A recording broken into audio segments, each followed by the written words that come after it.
Sunday. Hopefully this goes better than I imagine. Let's switch these cameras around. All right, we're gonna start with the equipment view. Maybe on this side of the chair so I can lean and talk and still be in my mirror. And then we'll just kind of go from there. So welcome, my friends, if you're watching this after the fact. This is indeed my actual birthday today. And before we even get to it, a lot of my friends are going to be like, bro, why are you not outside? Hold on, let me flip my camera. Look how nice it is outside. And why am I not outside? Well, you see that little stream of what we call sunlight? That's why I'm not outside. I don't like the sunlight too much. So I'm inside enjoying the audio system on my birthday, and I figured I would just go live for a little bit. Just to see kind of like who shows up, what we can talk about. I wanted to briefly go over, I don't know, some music topics, some new things that have come up in media and bands and a few things like that. I wanted to also follow up and discuss a little bit about the format technology that I was considering a little while ago. I don't want to talk about that too much because I think the best thing to do is to secure my technology, like music format idea, secure the idea first, talk with some engineers to see if it's actually possible. If there's a potential for an advanced format, an advanced physical format that can benefit both music artists, industry, and technology, I would like it to be a success. Obviously, I'd like to make some money for the idea, but if I just give the ideas away, then other people end up taking the concepts and making the money, and I don't get anything for it. Probably not even my name mentioned, because that's how business and industry is. Neil K saying, hey man, happy birthday. Thank you. I appreciate it. I didn't get any cake. I bought myself some donuts. I don't know if donuts count. Buy yourself donuts on your birthday. That's all right. Yeah, so the first thing that I wanted to talk about, I think maybe I'll do this another way. Let me grab, there's my face on camera.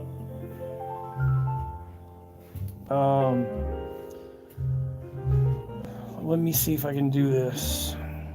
My laptop out. It's a little weird because I'm using my phone to go live and I don't have like another thing, so bear with me if you guys can hear me okay. I have to do this. It's a little bit awkward because I can't see chat. What should I eat for breakfast? LJS09. Well, it depends. Where are you? And are you vegan?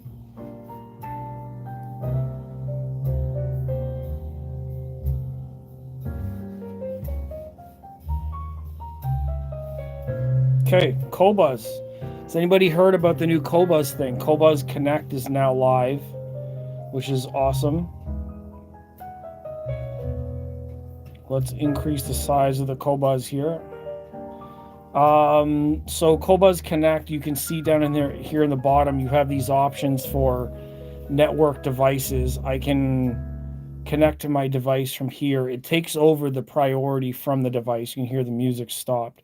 And then if I come over and play some of the music that I was listening to last week, this will start right from the app.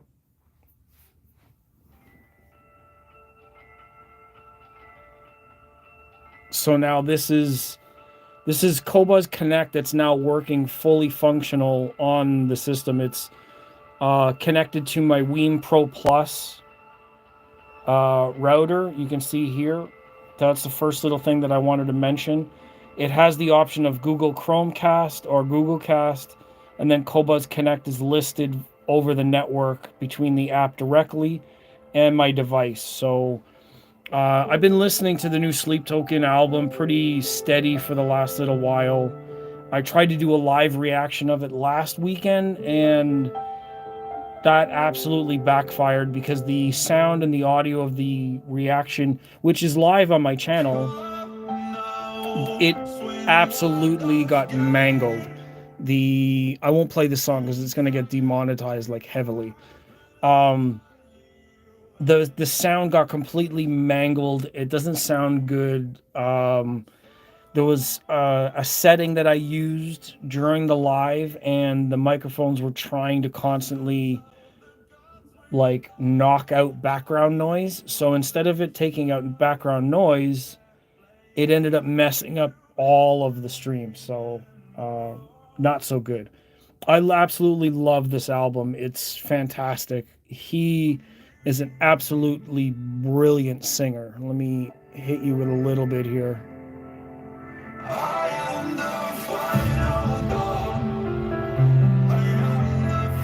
So LJS09 says American no vegan breakfast. My favorite is bacon. Bacon in anything. Toast is pretty good.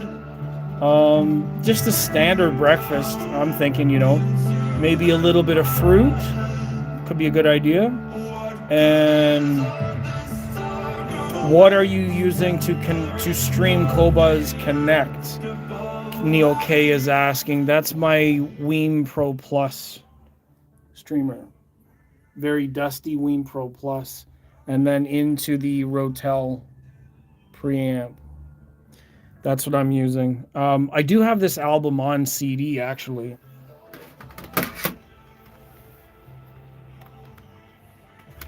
Whoops.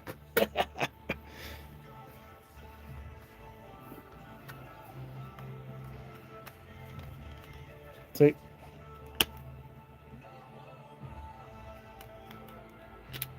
So I bought the album to support the artist. They're incredible. I really appreciate their musicianship. His voice is very, very special in my opinion. He's got some incredible range, and the piano's brilliant. Very emotional, sort of prog rock.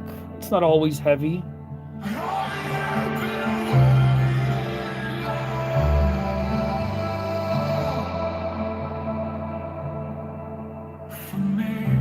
The recording artists and producers did such a great job with his expressions, and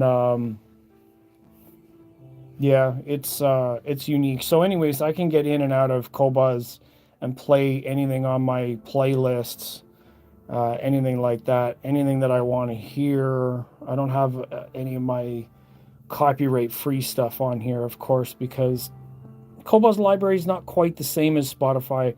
And I still use one to explore and find new music, but I have a lot of really great stuff in here anyways. Random playlist. Anyways, so that's the one thing. I did want to talk about that. Actually, probably just go back over to Spotify now that I'm done with this. Trones is here. What's going on, my man? Thank you for showing up, being part of the stream. Time is it in Euro right now? I know it's different areas and time zones. I'm on early for North America. So I just wanted to be part of everyone's day, share some music. Let me see if I can get my copyright-free stuff in the background. Yeah. So we've got some kind of music going on there. So live music and concerts and stuff. It's summer season, so there's a lot of that going on right now. I think that's going to be a lot of fun for people. I don't normally go out to concerts, to be honest. I'm not really a concert goer per se, but I know that it's big concert season, festival season. Dance music's really fun to go out to. Bands and music, like I love supporting bands and buying merch and buying CDs and all that kind of stuff. I bought a ton more CDs recently as well from a friend of mine. I like having the physical media on me, but going out to shows is hit or miss for me because, I mean, one, I have dietary problems. My body doesn't cooperate in terms of long-term events and being stuck in one place, so that's no good. So unless I can be like comfortable, seated, good venue, all that kind of stuff. Nikita P is here, says happy B-Day, can't stay, wanted to come in, chime in on that. Appreciate you coming in to say hello. That means a lot. Yeah, with I wish I could put the speakers behind me when I'm talking online like this. I guess I could, but then I can't hear everything properly. Yeah, live venues, bands, like if I can get a VIP booth, or if there's seats, or if I know the venue is very nice, I sort of have to like get myself ready to go out to an event. If I'm going to be sitting for a number of hours, my whole body's got to be ready for it. It's not that I'm old now. I'm getting a little bit old. If you guys want to know how old I am, you're going to have to do some Googling. Mount St. Helens erupted on my birthday within an hour of when I was born. So if you get that Mount St. Helens reference, you know my birthday and my age, which is, not important in terms of security. Yeah, it is what it is. Yeah, so I have Crohn's disease, which is a pain in the ass, literally. So when I go out to concerts, I got to be mindful of a number of things. Nikita is saying, I hope I'm saying that correctly, by the way. Thank you for sharing and introducing me to some awesome music, inspiring me to think more about vibe setting my listening space. The gear comes last. Man, that's a massive compliment. Holy shit. I really appreciate that compliment. That's huge, because yeah, like with me, I've got like my projector set up, I've got the color space. If I want to change the vibe in here, I can make it blue, I can make it green, I can do the purple. I've got the lighting all set up. I can do orange if orange is ever a thing. I can do, I can have it match the music if I want to. The mirror, the colors, the pink blanket, you know what I mean? Like, how I feel in this space is definitely more important, or an equal important part of the room once I know like where everything is supposed to go. Once you have the speakers set up, they're where they're going to be, you have everything kind of dialed in that way. It's time to treat the room and make it comfortable, make your seat comfortable, get all the finesse in the right space and feel good in the space. Because essentially that's what we're doing, is entertaining our senses. We want to sit down or rest at the point of a day where you want it to feel inviting. It's not a stress. You don't have to sit down and always feel like a laboratory tech. You don't want to have to, like look at everything and think, oh, is this like a 1/4 inch too far or too much, or is my mid-range okay? And then do I need to check on Reddit to see how I feel? And then what do these 20 other websites say about this and that? And then you're, you know what I mean? Like, you end up, it's possible that the journey is sabotaged because of all this other technical stuff. And if we leave out the way that we feel about it, and we don't make our personal enjoyment of it a priority, it ends up getting sacrificed to this idea of consumerism and comparative nature, and what if this and that and this measurement and that sales and where was it made, and then like we're sacrificing our personal enjoyment of something for these arguments that just happen online and in forums that are sort of irrelevant because they're devoid of the personal experience. That's a massive compliment, to say thanks for inspiring me to think more about vibe settings and setting my listening in the listening space. Yeah, I mean, music is all emotional.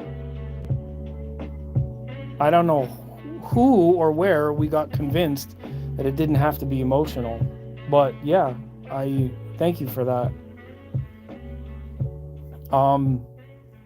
Speaking of, and I want to definitely talk about the physical media. Like I have a bunch of CDs there. Pearl Jam. There's some Nirvana in there. And then I have a whole bunch more down here. And I definitely like having physical media in my space. It's important for me because I can always turn to it. It doesn't change. It can't be edited. It doesn't go through politicization where if an artist or something happens online, then someone can get upset about it. And then they're like, oh, I'm going to remove my music from your platform. Or if, you know, there's some trouble with business and whatever, for whatever reason, they change things up. Then you don't have to worry about it because you have your music with you. You can just put it on at any time you want.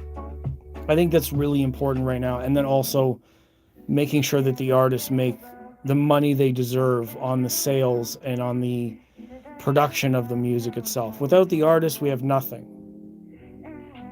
You know, unless we're going to start to get comfortable with the idea of AI software making all the music you listen to, and then it's just, I don't know, and then it's just weird. I don't know why we would do that.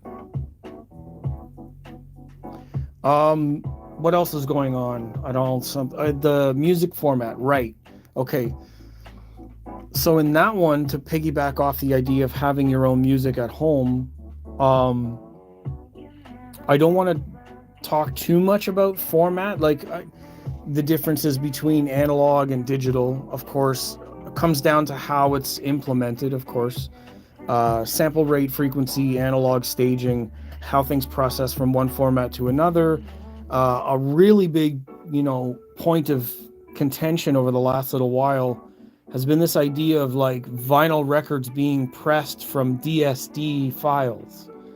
The DSD files are then pressed into masters, and then the masters are actually derived from digital content. Well, that's because a lot of the tapes and master files and discs and all that stuff, physical media in those terms, deteriorates. We don't get to keep it because it's analog. That's part of the life cycle of music. If you're alive at a certain time, then you get the benefit of hearing it live. But has anybody alive now actually heard Beethoven? Or have they heard people playing Beethoven? Right? It's a big difference. Nobody alive now knows what Beethoven's music actually sounded like because his music is gone. It's like the ship of Theseus. If nobody knows what the ship of Theseus is, then you can Google that too. And it's this interesting sort of dichotomy we have with like analog and authentic and real music. And of course, if we're not in the room with a band while they're playing and you listen to a recording, then it's not really the band, it's a recording of the band. But anyways, it's without getting too far into philosophy, the idea is that we want it to stay as close to authentic as possible. So in my love and pursuit of physical media over the last couple of weeks, I've had this idea of a new format that can replace our current sort of like existing physical medias in the digital realm with something that is suitable. I'll put on all messages there so everybody's messages come through. Something suitable in the physical space that's small enough that we can bring around with us, that's mobile, that's sustainable, something that can be sold and physically purchased, but a digital format that can't be copied easily so that people are not stealing music, so it still reinforces the business of the music industry.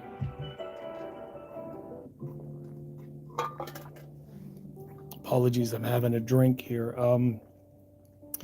So my idea for physical media needs to be ironed out and then pitched to a company, like someone that can make the music, or someone that's like Sony Music Entertainment might be the best way for me to go, because they have basically all the licensing and music already on lock, or essentially they own a lot of the music. So if they already have the music, they have the technology, they were involved in Sony in the first place was involved with making CDs and Sony Philips protocols and all that. So if they're already in the music business and they already have their hands in terms of technologies, then I think that they might be the primary target for a new technology, a proven technology to go forward with formatting, because right now their ownership over the music is licensed out and then streamed through other platforms. But as far as I know, the digitization or the file management of streaming is not the same. On top of us having multiple different kinds of like DACs and processing units, it's not standardized, so that I don't think that we're all getting the same kind of playback. Much like some of the vinyl records were pressed at a certain time, certain pressings of vinyl records have a different quality. It's like a remix or a remaster or whatnot. Anything I think that goes from analog to digital is remastered in general. But if we have a different kind of format that is built from the ground up to secure both quality and music value, then I think that that whole process chain from start to finish can be, perfected. Not MQA. I think I understand what MQA was supposed to do, but maybe they missed something. But without me telling you exactly what I'm talking about, I think I'm just going to leave it at that. What are we at? Almost a half hour? That's not too bad. I don't have a whole lot else to talk about. Nothing else in the system is new. Everything that's been in my system has been part of my system for a number of weeks. I have the Buchardt Audios in my other room, Buchardt Audio A10s, the Radiant Acoustics 6.2s for the analog side. The A10s are self-powered. In this room, the Rotel 1590 Mark II preamp, the Tribute CD player, the Wiim ProPlus back there in the dust, the Arendal 1723, SB1000 Pro subs, and BuckEye amps with the Purifi modules. So they're about 250 watts into 8 ohms, which they're not 8 ohm speakers. They're 4 ohm speakers, which means about 500 watts mono into those. So it's XLR to the amps and RCA to the subs from sub output.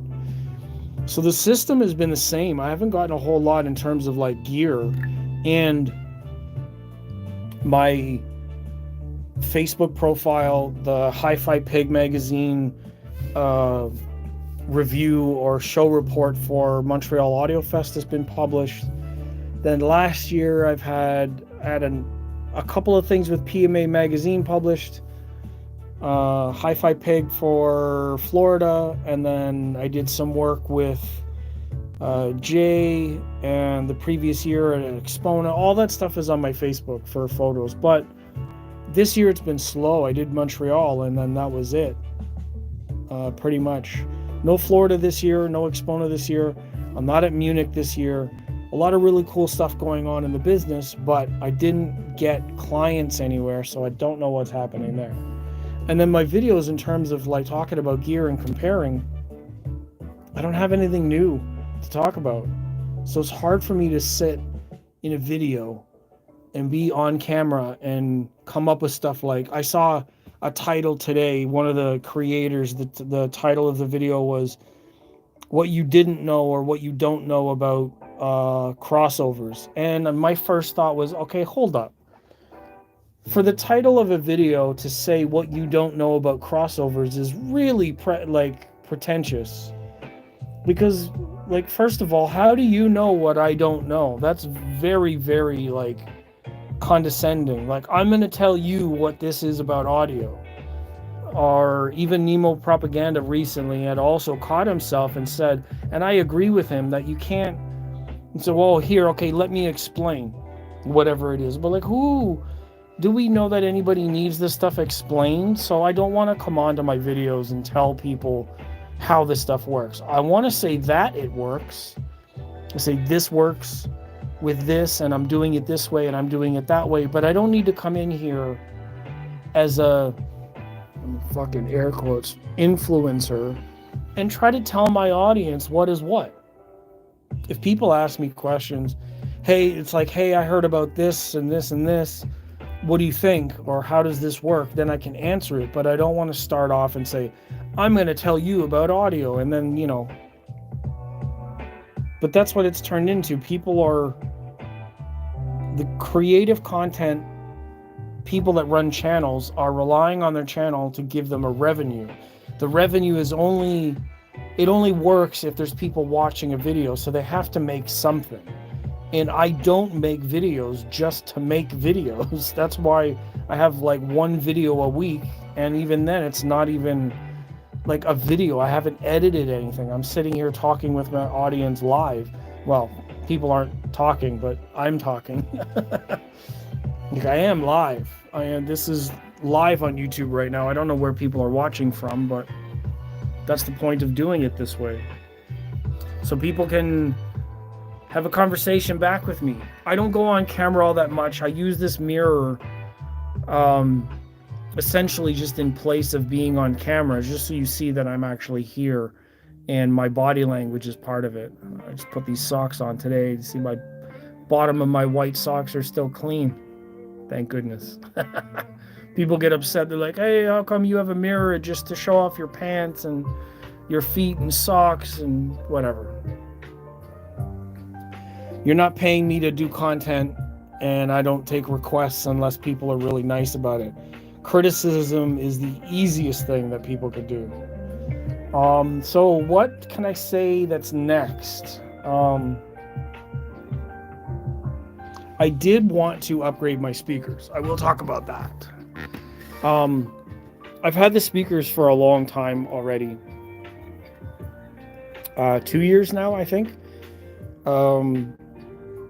They're really good. I really like them. They've got 92 dB sensitivity on a 97% efficient amplifier, Purifi module. They're amazing. I don't think I need to upgrade them. I just, I thought, if I was going to go with another speaker, I would definitely want to have some of the same qualities. And the subs are really great. SVS subs work out fantastic. I'm having no problem with those.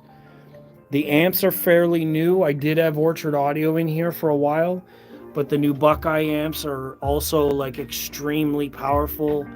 They're very, very responsive. Again, they're like 95, 97% efficient. Pretty simple build. XLR in, speaker output, no problem. Yes, I have cable risers for my power cables. Don't ask. So if I was going to change my speakers, part of the problem is budget. Of course, I'd have to afford the new ones. These ones come at a price point that, sold direct, have so much value that I don't think I could sell them and improve them without spending a lot more. So I have other speakers. Let me see if I can get the lights on in my... No, I can't. Hold on. The other speakers are the Buchardt A10s and then the Radiant Acoustic 6.2s, which I have in my theater room here. And that system basically just runs from the computer.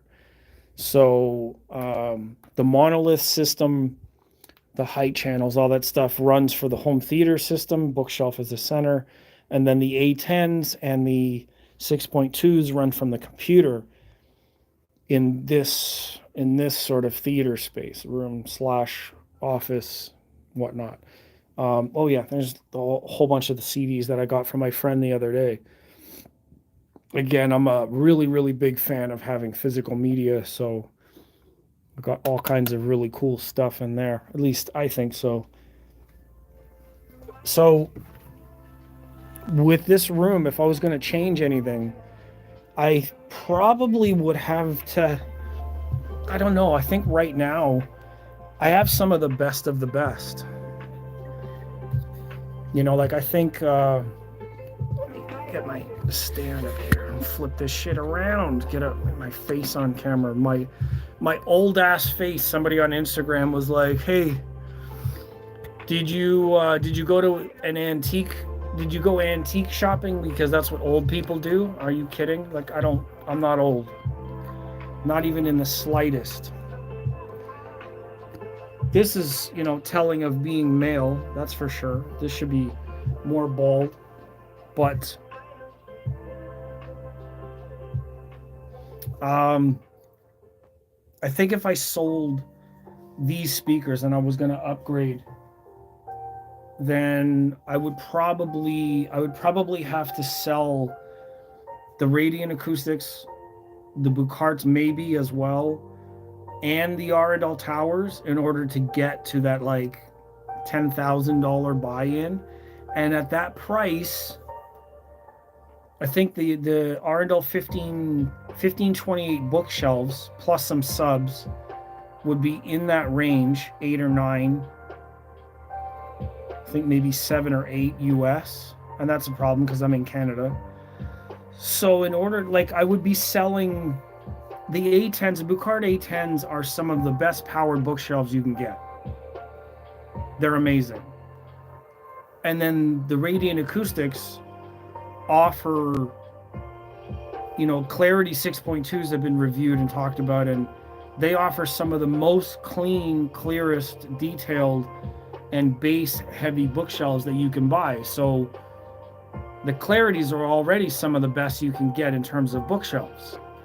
And then arguably the Arendal towers, the Arendal 1723s at that price range, that type of tower, the Arendal 1723s are arguably some of the best tower speakers you can buy for that budget. So I already have 3 of the best you can get in a price range. And I don't think right now, that selling any one of them or all of them for one set of new towers or one set of new bookshelves, like, am I going to sell them all and try to buy the Borison C1s? I don't know. I don't know that selling 3 of the best budget option, like Buchardt is direct to buy, Arendal's direct to buy, Radiant Acoustics direct to consumer, you know, and you're getting all of that quality and sound performance out of each one of those products from brands that are not adding dealer costs. I don't know if I would do it. I'm in this weird spot. Like, why am I compelled, or why am I interested in upgrading or selling anything at this point? I already have some of the best I can get. Carmine, hello. Happy birthday. Hope you have another great trip around the sun. Absolutely. I'm not out there flying around in spaceships, but we're on the ground. We're sailing through it. Doing our best. I appreciate that. Trying to do what we can do, just sharing my perspective on things that change all the time. And in this current atmosphere and environment, I'm just, you know, I'm reflecting on this idea of like, well, I already have really good stuff, and I like this idea of YouTube and having a channel talking with friends and fans, and I'm always here. So I started off this topic by saying, you know, people in the creative space they're making content for the sake of making content instead of it having like a distinct value I guess for me, because I'm inside of this industry. I've been in it for a long time. I pay attention to a lot of stuff. I watch a lot of stuff. Pretty much all of my friends and peers are their own channel, and they make their own content. And when you follow along and watch like 20 of these guys every week, you pretty much get everything from all over the world. And that way, like, nothing is really new in terms of, for me. But I don't know what my audience sees, and I don't know what everybody here wants. But if I don't show up and I don't make a video, often I don't have people emailing me or messaging me, or everybody joining like Discord, and everybody's kind of different with how they want to contact. So I don't really know what to share. I don't know what to talk about. But then at the same time, if I don't do videos, obviously, the channel doesn't grow. There's no success there. And the success helps me get new things. So comparing products is very fun, but without the success and the channel growth, I won't be able to compare anything because I can't afford it. I'd like to do the research for you, but if I can't afford it, or if I'm not getting, products from anywhere, then it's kind of difficult. But yeah, to go back to the point, let me flip this around again. Having the Arendal towers and then Buchardt A10s and the Radiant Acoustics 6.2s, they're already they're basically the best of the best in those zones for what I want. Buchardt Audio's so good. A10s are amazing with their amplifiers built in, and then the Radiant for passive bookshelves, you almost can't get any better, at least for me. And then I have the subwoofers to pair with against all of them, so Carmine's saying at some point you can stop the gear chase, take a breath, enjoy the music and the people and the places that support you. And you're 100% right. I want to be able to celebrate and say thank you to how I got here and the things that happened to get to this point. I don't have to continue chasing and in this kind of like contrived way. And I was talking in my previous video about being authentic, and right now for me, even though I'd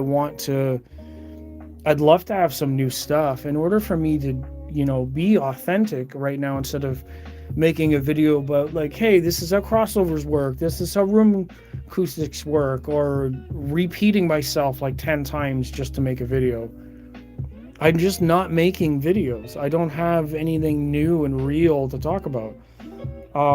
That could be a symptom of my lack of creativity. It's possible. Going to work 5 days a week, having the day job, coming home, just sorting out what's going on with life right now, and then also thinking like, hey, I'm doing this and I'm going to make a video, and then constantly, like if I was a narcissist, I probably would never put my phone down. Narcissists want that attention all the time. They crave that attention, it's really easy for them to get on camera and say, look at me, look what I'm doing, look at this, and like, I think this is important, so here, and and I don't have that. That's not to say others do. I'm saying that's one motivation I don't have. And in terms of my reach, like, other channels have an easier time at producing things that are captivating because they have the resources, they have the money, they've reached a certain point where brands are giving them stuff, and they're able to travel. Half of my friends now are in Munich for Munich HiFi. Third day just ended, so that's amazing, and I love that for them. I'm very happy for them doing their thing. However, for me, the most that I have to share is a little bit of the new music, my new discovery playlist I can talk about, finding new music on Spotify and Qobuz Connect that we were talking about earlier,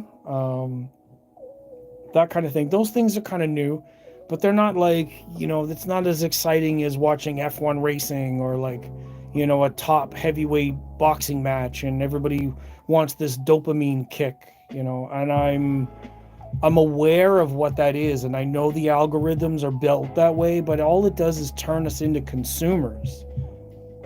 They manipulate and program psychology in order to make people consume products, and that's how businesses grow, is they always want people buying new things. And most of my friends, the feedback that I get now from most people that I've known for a while is, sometimes we just have to sit back and enjoy. It's not always about the chase. And the funny thing is, the longer you can unplug, the longer we can step outside of that race, you just let the dragon fly away, then we realize like having this already set up here it's very important. This is what I've been trying to get to for decades, for years, and it's okay to just enjoy it. Stop looking for tweaks and what can I do this, or what can I move that, or this cable, that cable, this format, that format, this, whatever. Like, no, just enjoy it. Sit back and enjoy the music for a while and appreciate the journey, like how long it took to get that far. And maybe it's not perfect, and maybe this isn't complete, and maybe, like there's, I meant to do this, I meant to do that, and there's no one is pushing you except you, which is great, but isn't always necessary. It's okay to just be like, you know what, it's my day off, forget about it, and just sit back and enjoy it. Who cares what this person has to say and this magazine had to say and how many fake awards it has? Like, they put these award plaques like all over because they have a magazine, but like, I don't mean to put any of my friends down, and I respect what they're doing, but awards from a magazine that is self-promoted is like putting an advertisement tag for their magazine on a product to say, hey, this magazine, whatever. But like, who the fuck standardized the awards? I mean, at least the Oscars there's an oversight committee that looks at all of the different standards over hundreds of years of like quality, and it meets certain standards. But if you have this magazine, that magazine, this website, that website, this guy, that guy, like all of these, it's like incest advertising. Like, it's not based on anything. It's just because this person or that person said so. Like, who are they? Like, if Michael Fremer says, okay, this is a great turntable, he's got a pedigree in turntables, and there's like these certain types of experience levels, right? Like, okay, like that's cool. There are people that work in labs and have worked in scientific environments and have tested and shown results, and there's standardized tests for certain things. Like, okay, that makes a big difference too. But when you see like a plaque or a glass, whatever, on top of a product, it's just more advertising. I don't know, like, is that authentic? Do we really need to see, like, I look at it like a marketing campaign. It's no longer a matter of like, oh, this is actually better. Like, is it though? Coke, Pepsi, who gives a shit? Both of them are poison.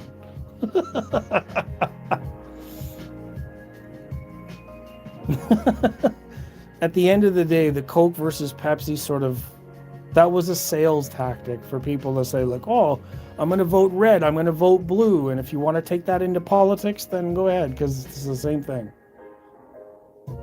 It's always a race. So I don't want to do that here. I don't want to advertise here. I don't always want to be clinical and cynical and analytical, but at the same time, I find like part of my channel is the psychology of things, and I want to advocate for this dialogue in people's journeys, because there's a flip side to all of it, and we're still social beings at the end of the day, and it's so easy to get caught up with some of these dialogues and get led astray, and following this winding sort of river towards something may not be healthy. So taking a couple moments to just sit back, enjoy your music, whatever you happen to be listening to, could be the best thing for you. Carmine's saying here, there are creators on YouTube who you've seen how they approach reviews and shills get sorted out. Being authentic is always the best approach. Yeah. And it's hard to know what's what.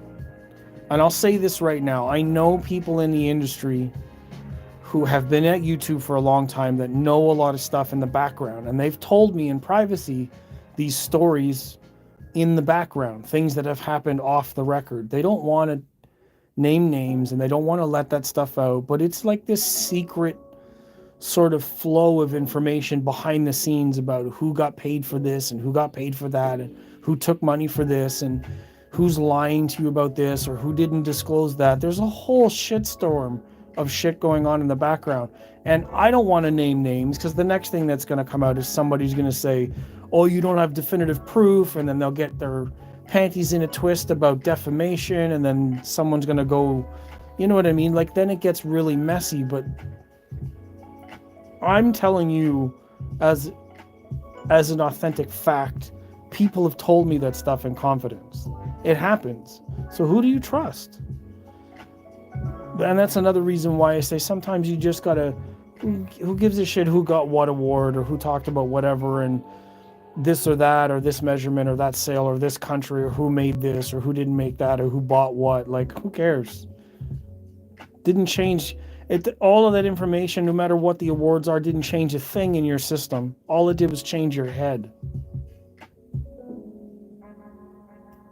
It's like audiophile psychological warfare is what it is. I'm going to let that one run. Carmine, thank you for the happy birthdays. Have a good day, sir.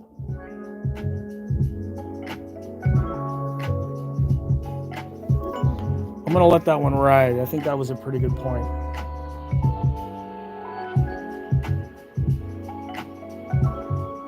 There's so much. It's so funny in the audiophile world that the talk and discussion around the hobby ends up making more noise than is present in the audio system itself. The noise floor of the audio system is better than the noise floor in the community. And I don't know that that's the healthiest thing that we could be welcoming. And I don't want to feed it. And I don't really get into it all that much. I don't want to criticize and talk about it because ultimately it's irrelevant. You know, like me and the system right now can exist without any of that. None of it really affects my system. When I come in here, I listen to music, I put my CDs on, I have my fun in here, and it's just me and the music.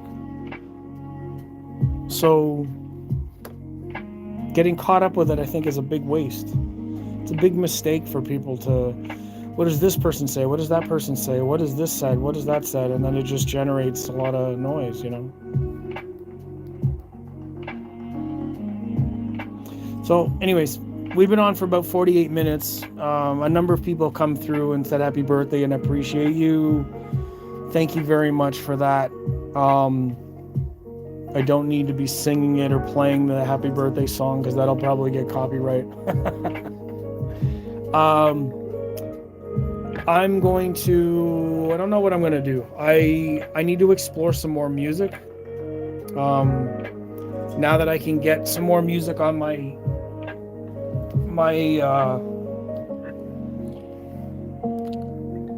there we go. Now that I can get some more music on my Qobuz and my Qobuz Connect, I want to actually explore a little bit more about Porcupine Tree.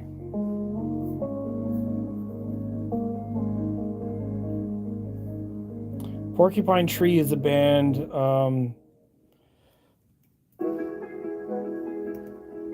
actually probably a lot of people already know about them.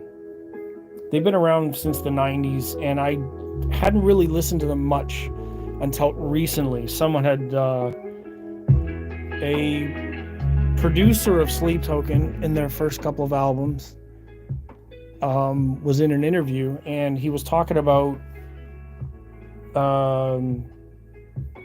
Porcupine Tree and their albums and some of the songs and some of the recording techniques and all that kind of thing. So then I came over to there's the remaster there. Why is this not in 24-bit? See, this is in 16-bit, so 24, and then the original is in 24. That's so weird. So anyways, he was talking about one of these songs. The song's 17 minutes long, prog rock band. So I've been learning a little bit more about this band lately. Might go through their library, just, enjoy it a little bit more, learn to, find some new music for myself. And that's what I'm going to do with my birthday. No cake, I'm not going out to dinner. I'm not celebrating with fireworks. I'm, in my room with some pretty cool music, and that's what I'm going to do. I'm going to enjoy what I already have instead of seeking more of something I don't have. Trying to do things a little bit differently, trying to be healthy about the decisions, not always on the chase, and just appreciate kind of how far I've already come and that kind of thing. So anyways, it's enough for me. I appreciate you. I will see you in the next video, whenever my next video is. I don't know what I'm up to. My schedule is sort of like all over the place. Spend a lot of time at home outside of work and just chillax. This being, I don't know. It's a nice day outside, so I might go for a walk, touch some grass. That's always a good idea. But that's enough for me. I'll see you in the next video. Thank you for being here and supporting my channel, my journey, sharing your thoughts. Any previous video, if you wish, you always leave comments. I'm always open for that. My email's open, Discord's open, Instagram and Facebook are also there for any kinds of topics. You're welcome to reach out and just say anything at any time, any kind of music suggestion. Follow the Spotify links and playlists if you want to see what I'm listening to throughout the week. Most of those do update. Also, I've got Soundees set up so that my Spotify playlists do transfer over to Tidal and Qobuz. So if you're on either one of the platforms, those playlists will sync up with the other platforms, so everybody gets a little bit of time. Yeah, that's enough for me. I'm gonna just sit and enjoy the music, enjoy my system that I've tried so hard to get and invested a lot of time into, and yeah, that'll be the rest of my day. So that's enough for me. Thank you very much to all my friends. I'll see you all in the next one. Take care.